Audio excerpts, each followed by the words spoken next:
speaks, and a little bit of a late one. Didn't manage to do the preview or the halftime. I was out with the lads. We had a great day in pool, 3 different competitions, and all went well. But lo and behold, something had to spoil the day. And surprise, surprise, it's Man United. So let's get into it.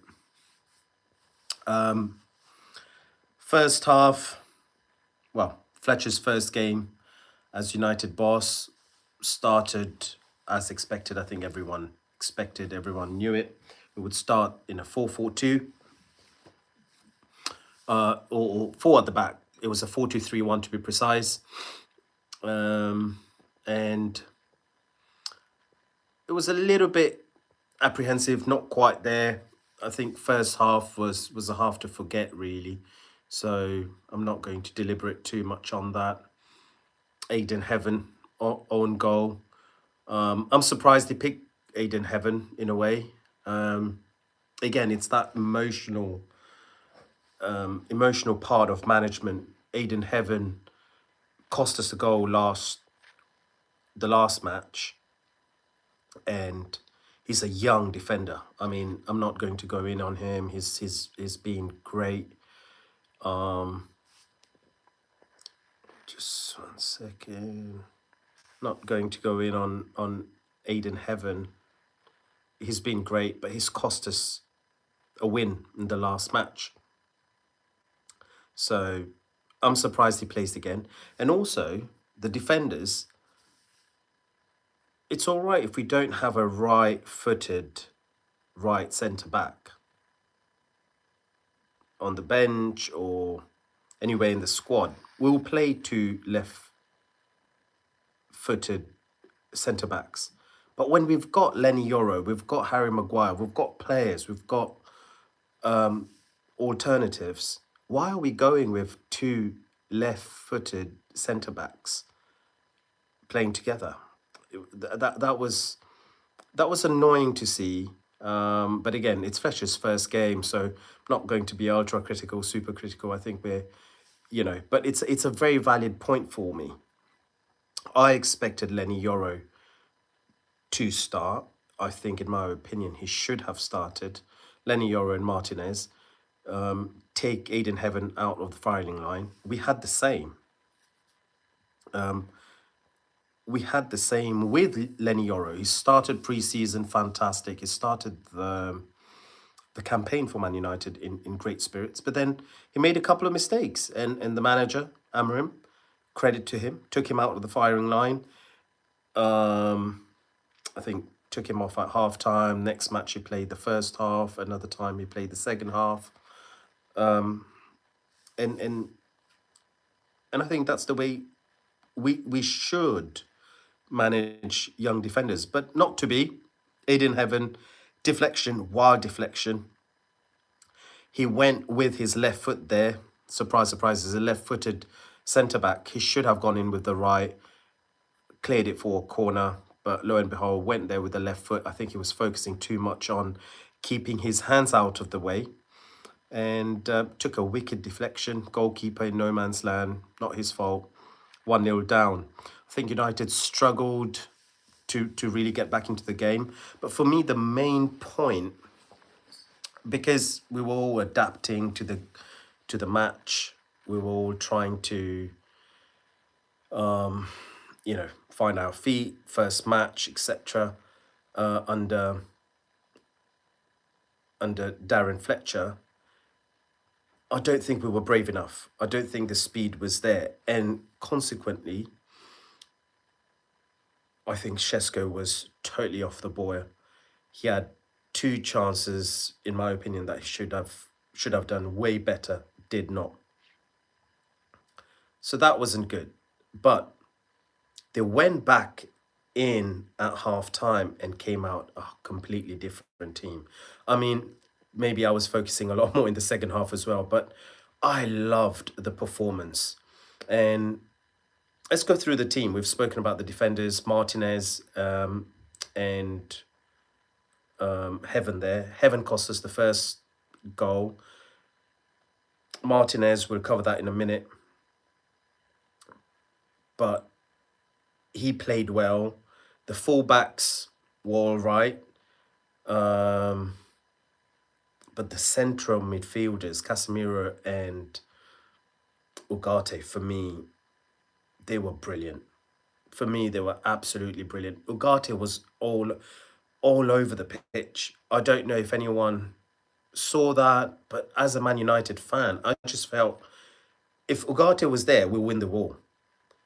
He made it was only Burnley, so I'm not going to get carried away, but he made Burnley players look like championship players. And there will be championship players. There will be a whole division lower. So maybe just about right. But Ugarte was fantastic. Casemiro controlled the tempo. Bruno Fernandes, I'll talk about him because in the first half, in my opinion, Bruno Fernandes was a little bit lost because Bruno clearly adapted to Amorim's style of play. Was a bit deeper. He was just getting congested in the middle. I think plays were coming to Bruno and dying, as opposed to being built by Bruno. So in the second half, he moved a little bit more on the right hand side, and my goodness, completely changed because Ugarte was like a pit bull. Casemiro was dictating play. Bruno Fernandes was creating as a number 10 should.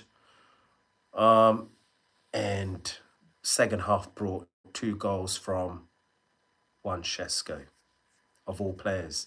I mean, Shesko, let's talk about him for a minute.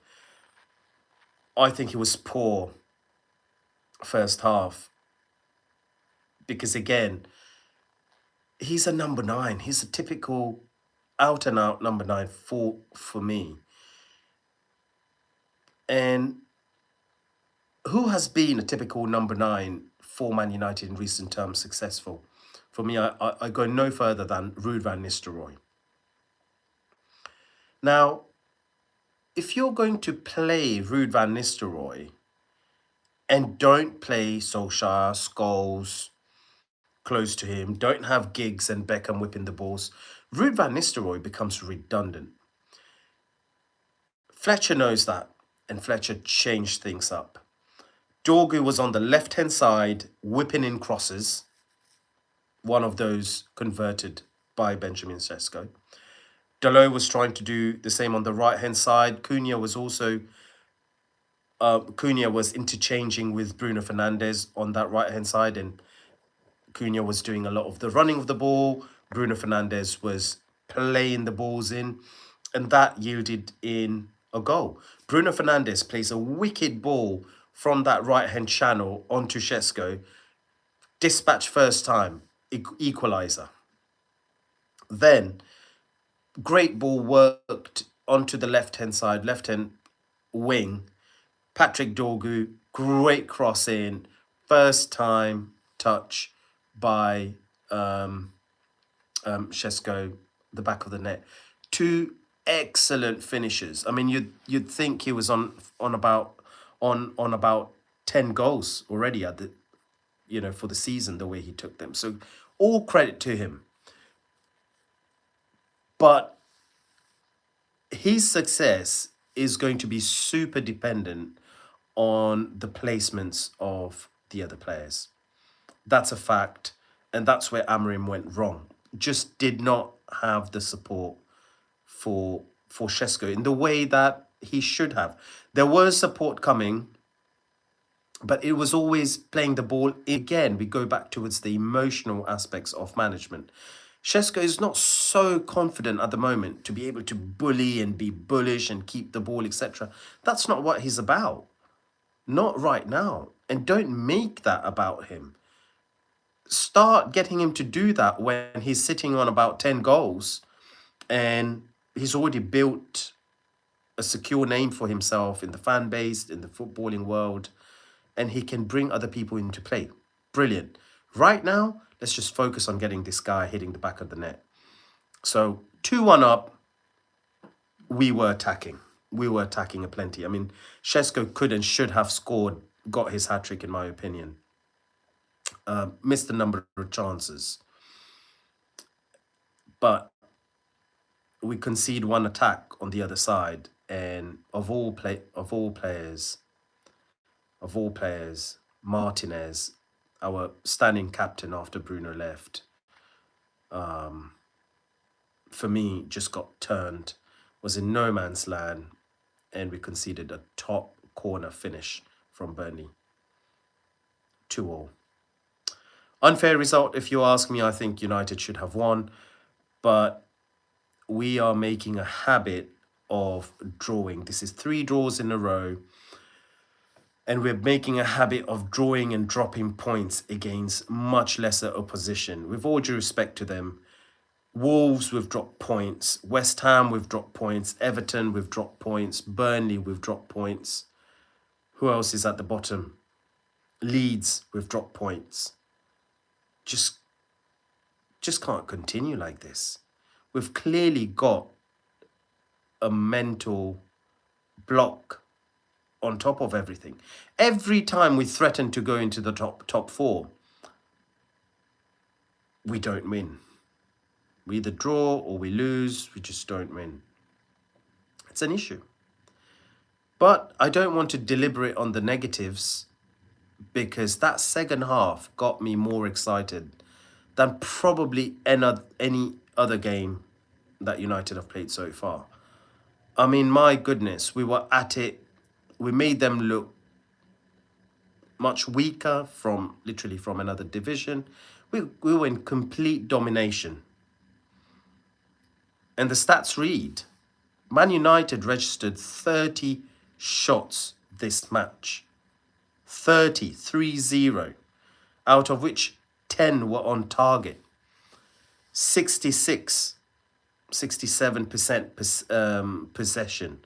2/3 possession. That's away from home, guys. I know it's Burnley. It's still the Premier League. So, and this is despite conceding so early. Wicked deflection. Despite not being at the races in the first half because maybe of this deflection, because of conceding so early and all the rest of the changes. So for me, there are ominous signs. Clearly, 4 at the back is the way to go. Great signs. So let's look at the players individually. I think Sen elements and maybe get into player ratings straight away.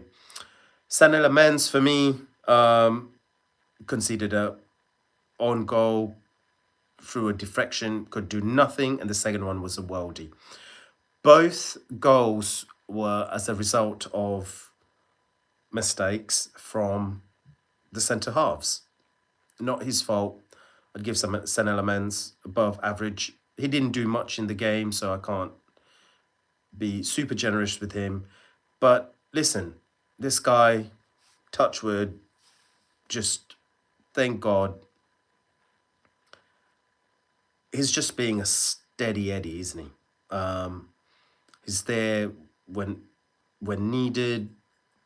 We're no longer having to blame the goalkeeper or goalkeeping issues for dropping points. So thank God for him. He comes in at a 6.5 out of 10, just purely, he couldn't do much for both the goals. So we conceded 2 goals and didn't have much to do by way of saves. So just above average. Diego Dalot, I think he was okay. He was okay, no problems. We're not asking of Dalot to be marauding up and down the touchline, killing himself physically. So he's able to focus and concentrate on what he needs to do best, and that's defending with aggression and winning the ball back and giving it to the people who can make the difference. So good. By the way, a few messages have come in. Hi, Leslie. Hi. Amaya edits. Amelia. P373 and Kiana. Hello to you all. Moving into it, we've got Aiden Heaven has to go down for this mistake. It's a 5.5 only. I'm not going to completely go in on him. I think, he's definitely one for the future. I mean, what a bright future United have with Lenny Yoro and Aiden Heaven in that centre of defence. Quality. And I can't wait for Delete to come back to start pairing with Martinez, I think. And then we'll have Harry Maguire, if and when needed, in terms of injury. I think United have got a good defence. Martinez, yeah, he also got done for the second goal. But what I liked about Martinez is he really pushed forward. He really tried to win the ball back. And that's what you can do with the system with 4 at the back, right? You don't have 3 defenders who are doing nothing, who are just passing the ball back to each other. You've got 2 centre-backs, one of who can go out and attack, the other one sweeps. Simple. I like Sui. Yeah. Lacey looks lethal, mate. I've saved a piece on him. 100%. I'm definitely going to cover Lacey. In fact, I was screaming. I was screaming at the TV. We're going to cover him. We're going to cover him. But where on earth was he? What is wrong with you, Amarim? You kept him on that bench, kept playing the Fletchers, and then when Daddy Fletcher takes over management, he doesn't put his sons, of course, and plays Lacey. And oh my goodness, what a cameo that was. Those 10 minutes, 5 + 5 injury time, was ridiculous. Anyway, Luke Shaw. I liked that left-hand side better for Man United today. It's quite simple, and I think I'm going to credit all of them better. Martinez, did I give a score? For me, Martinez, he made the mistake, but and he had a couple of wayward shots, but he impacted the game a lot.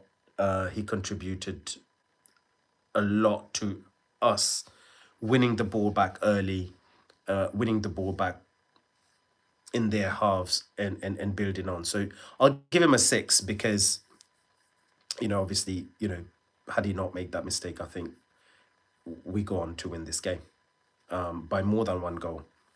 I'm pretty sure. And Luke Shaw. I think Luke Shaw gets a better score than Dalot, who, by the way, I would have given Dalot a 6. He was all right. Didn't do anything too crazy, but no mistakes as such. For me, Luke Shaw gets a 7. I think it dovetailed well with Patrick Dorgu. Put in a couple of crosses. Those crosses do need to improve, and I think now that we've got a system in play, I mean, this is the United of old, isn't it? I mean, you've got left-footed left back, left-footed winger, crosses flying in. Hard to defend. A striker's dream. Let's add more players in there. So 6 for Martinez, 7 for Luke Shaw.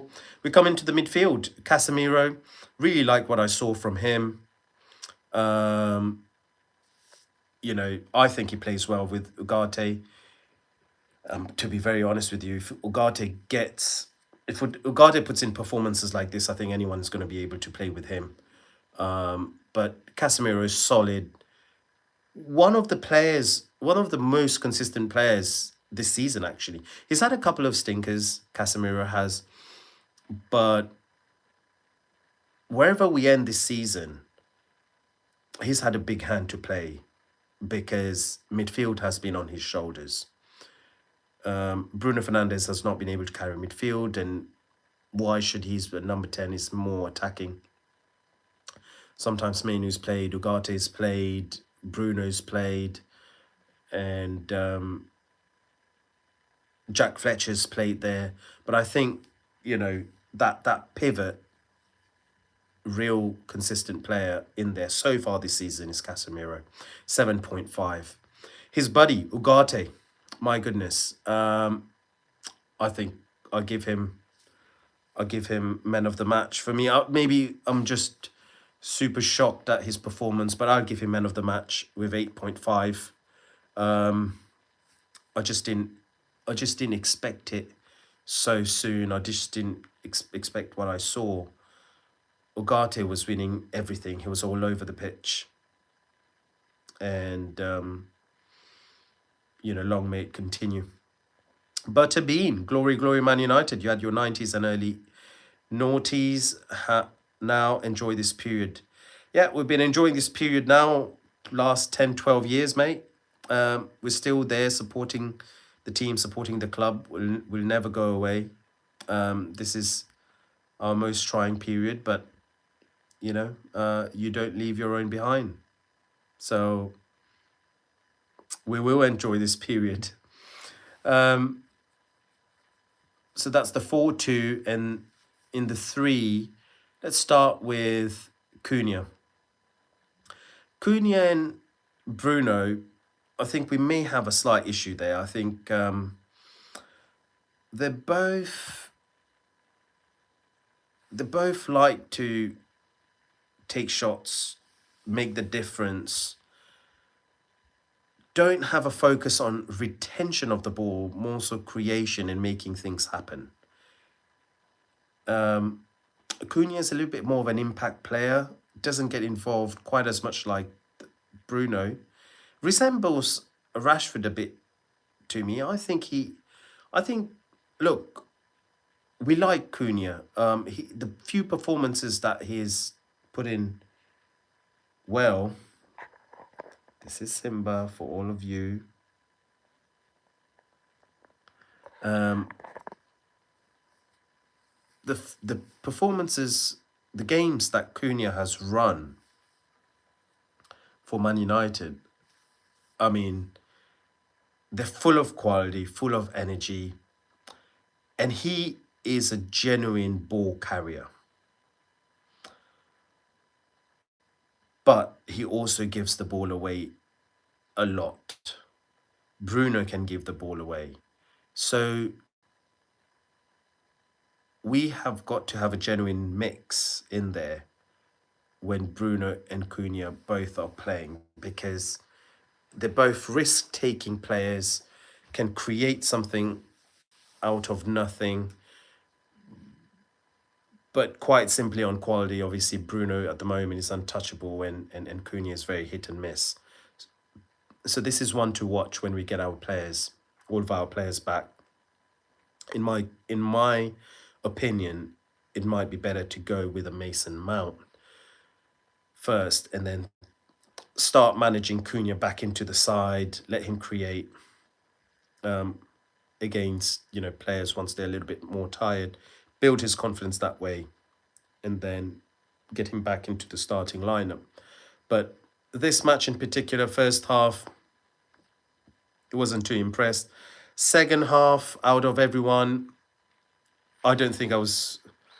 I thought Cunha stood out, but he did, on a couple of occasions, attack the space in front of him, especially on that right-hand side. So for that alone, I'll probably end up giving him an average score of 6 out of 10. But a lot more needs to come from him, and a lot more consistently. So that's this for Cunha. Bruno Fernandes, he was the difference maker. He's the one who created that first goal for Man United. And after a slow start in the first half, was just come back from injury, I thought second half we saw what Bruno Fernandes can do, especially in attacking areas. So just for that assist alone, he gets a 7. Welcome back from injury, sorely missed. And I can't wait to see more of Bruno Fernandes, but in that number 10 position, 7 out of 10. And then on the left, Patrick Dorgu. It's great to see what this kid is doing. He's played left back, he's played left wing back mostly. He's played right forward, and today he was playing left wing. He's a genuine threat, very, very physical, quick, understands the game, has a few mistakes in him, wasn't the most, how can I say, creative player. But my goodness, when he's got Luke Shaw behind him and he's been told to attack Luke Shaw, Martinez, Dorgu on that left hand side, for me, they were very potent. That's where the threat was coming, especially after Bruno Fernandes vacated that right position. So for me, I'd give Dorgu a 7 out of 10 again. Great assist from the left, great cross. Just wish that he could have followed it up with a couple of more, because he did actually follow it with a couple of more, but he also wasted a couple. I remember a chance like he should have crossed it first time. I tried to do something and it went out for a goal kick. These mistakes are going to happen. We've got a hell of a prospect in our hands. 7 out of 10. And Benjamin Sesko, well, he's arrived. I think today, this is the best 45 minutes he's had in a Man United shirt. And ironically, it came on the back of a first half, which he had to forget. He's not been hitting the target the last match. This match has not been putting the position in. Maybe he's not been fully fit. But now he's growing, he's getting that fitness, he's growing in confidence. But for me, it's very, very simple, guys. A number 9 needs players like him. He's not an R9. He's not just feed him the ball and he'll create something out of nothing. He can do, but he needs to have his tail up for that. He needs his confidence super high for that. So let's help him get his confidence high, have these tap-ins, quality finishes today. I hope they go back and they know what a quality number 9 we have in our hands. Because give him the ball and he can finish. It's a shame it didn't come for him under Amorim, but he can finish. So let's keep doing it. But at the same time, let's not get too carried away. We were playing Burnley away. They were attacking. They were being expansive. And listen, we had space, but at least we know now, when given space and the service, Sesko can hit the back of the net. He's proven that. In my opinion, he gets an 8, no more than an 8, because he had lots of chances to seal his hat-trick and more. I think Sesko had seven shots on target. He had. Sesko alone had 7 out of our 10 shots on target. He scored 2 in the second half, but he missed the other 5.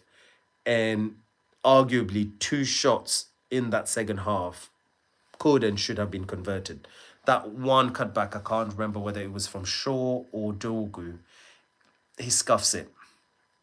Aiden Heaven had a great chance in the first half. In the second half before going off. Free header, and he hits the ball from his head onto his shoulder. Narrow, misses the post. Bruno Fernandes gets played in. Probably not the fittest. Bruno Fernandes hits it wide. Normally, you'd bank on Bruno to hit this across goal, make the goalkeeper make the save. I think if he hits a cross goal, hits the target, that's in. So we had ample chances today, guys. So Benjamin Sesko gets an 8 out of 10. And for me, just narrowly misses on the man of the match, purely on how good Ugarte was. But great few performances. Where do we go? The fans were excellent. The fans were superb. Oh, I haven't done the substitutes yet. So let me start doing the substitutes because I've saved a piece on one particular player. So substitutes, I think we had a couple of substitutes on the hour mark. Bruno Fernandes got taken off for Mason Mount. And who else came on, guys? Harvey Coburn, hi. Jacob Ibrahim, Netherlands, hi. Kian Bowes, hi. And the rest, hopefully we won't be political. I'm just trying to think. Who else came? Xerxes, let me talk about Mason Mount. I liked what Mason Mount did when he came on, but he didn't quite provide that impetus that Bruno had. I think Bruno was playing a little bit more on the right. Mount is probably slightly more confident and more impactful on the left. I'll give Mason Mount a 6.5 out of 10. Lenny Yoro, I believe, came on the 61st minute instead of Aiden Heaven. I think that change should have come in. That should never have been a change in the first place, but I'm glad it happened. Lenny Yoro played well. What was brilliant about Yoro is he was having these Rio Ferdinand-esque runs, you know, searching the ball forward. You know, when he can't just whiz that ball in, he was actually coming out with the ball. Lenny Yoro, 7 out of 10 for me.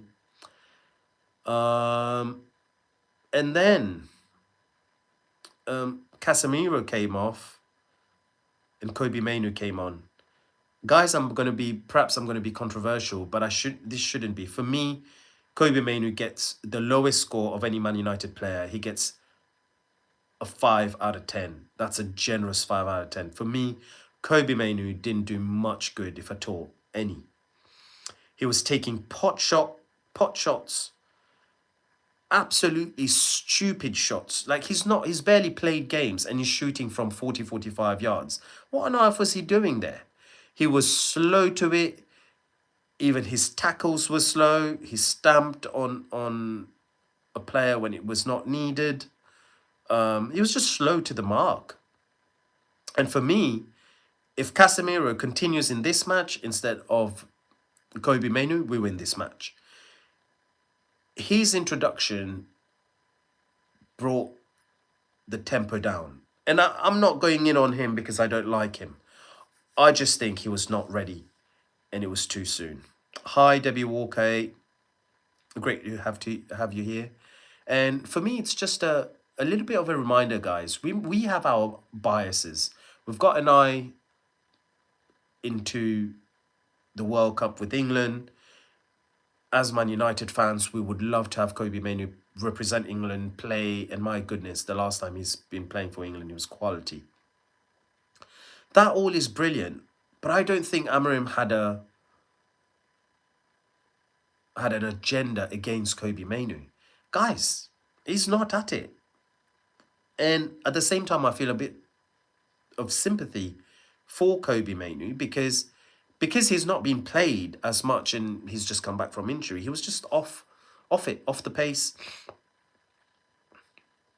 But yeah, just not for this match. Was the weakest player in a white United shirt. Xerxes came on and he, again, you know, Xerxes is technically a superb player. He's just not a number 9, but I'm very happy that Fletcher brought him and we could play that 2 up front. A couple of times they got in each other's ways when the crosses were coming, but I'd rather see that than having 2 tall players not going for the ball. So this will take getting used to. I just think, I don't know whether it was the new manager effect or what, but we were just playing at a much higher tempo, a lot more energy, and definitely back to the 4 at the back does it for us, because I think Amorim coached the team well.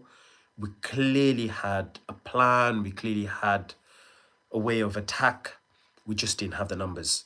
Well, with Fletcher, and sometimes Amorim as well, but removing one defender and putting him in the middle or forward just made a world of difference. So I think we'll have to get used to it, seeing that a lot more often. That will settle down. The manic, the gung-ho-ness will settle down.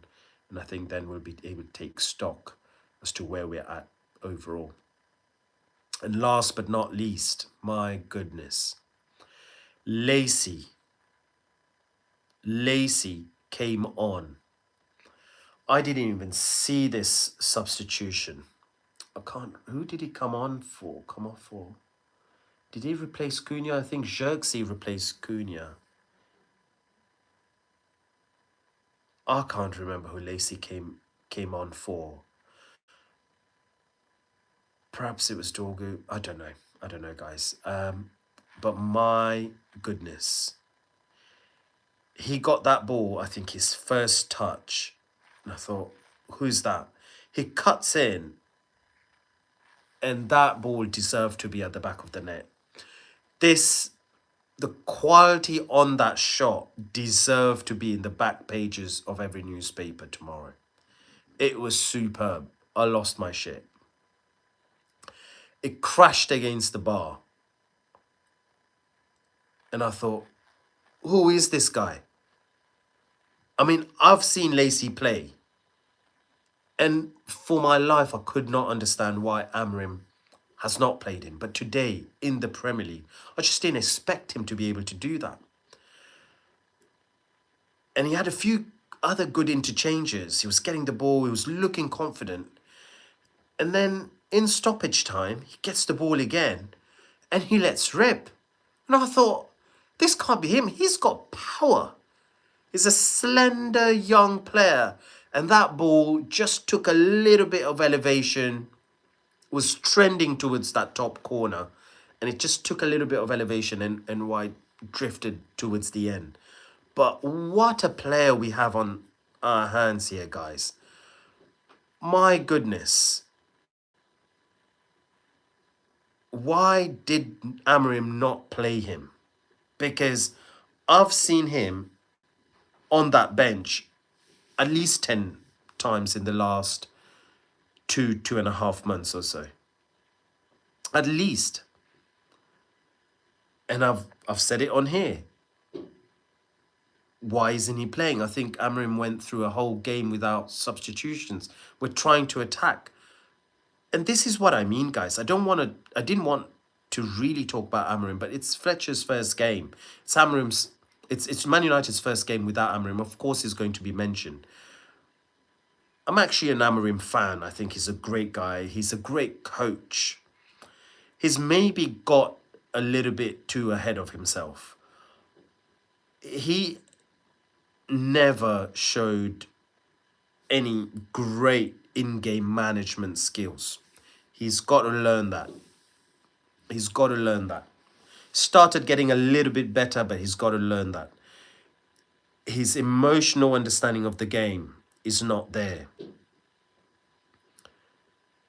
But he sure knew how to coach the players. And if we're seeing Man United play this way, even today, I think us as a unit, all the Man United fan base, we've got to be super thankful to Amorim and his coaching staff and his team, because they've done a great job, especially in the transfer window. We've gone from having idiots like Jadon Sancho, Rashford, just lack of quality, guys, to what we have now, to having Lindelof, Maguire at the back, McFred. A word on McFred, by the way. McTominay was always a quality player, but he was a number 10. He, at worst, at most defensive, he was a number 8, not a number 6, like the managers made him play, like Oli made him play. McFred should never have existed. So fundamental mistakes have been made by Manchester United managers. But I must say, I'm encouraged by the way that we're playing, by the technical ability that we have, and lastly, but certainly not the least, by the work rate. Amorim has clearly drilled the players to run, to be intense, and we saw that. We saw that today. As I said, it's just he didn't put the right players in the right positions, and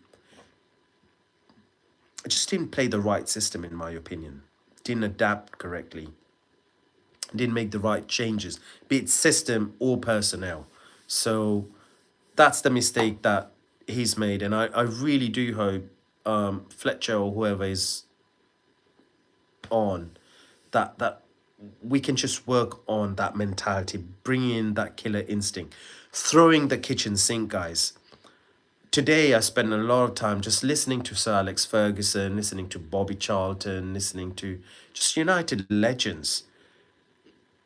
And Man United is built on youth, attack, wide players. Those are the fundamental principles. So I was really happy. It didn't yield in anything, didn't change the course of it, didn't change the outcome of the game. But I was really happy to see Xerxes being thrown in there alongside Shesko, alongside Lacey, with you know, Cunha, Mount, all of these attacking players there. Have Laments come out, start commanding. We've got to take a bit of risk. Risk. That was Sir Alex Ferguson's key word, risk. So, really, all in all, happy with the effort today, not happy with the outcome. Think we've got to work on the mentality of the players. We keep bottling position, winning positions, and we keep dropping points against the minnows. We've dropped points to pretty much everyone who's in the relegation zone in the last 5 positions of the league. But somehow we're still there. So it's a great chance. I guess we're just now expecting on Arsenal to stuff Liverpool, because Arsenal are way ahead anyway. Stuff Liverpool, and we'll be in the mix. So let's see that match tomorrow. You guys stay safe. Have a great evening, great night, and hopefully see you tomorrow. If not, on the next game for Man United. Take care now. Bye-bye.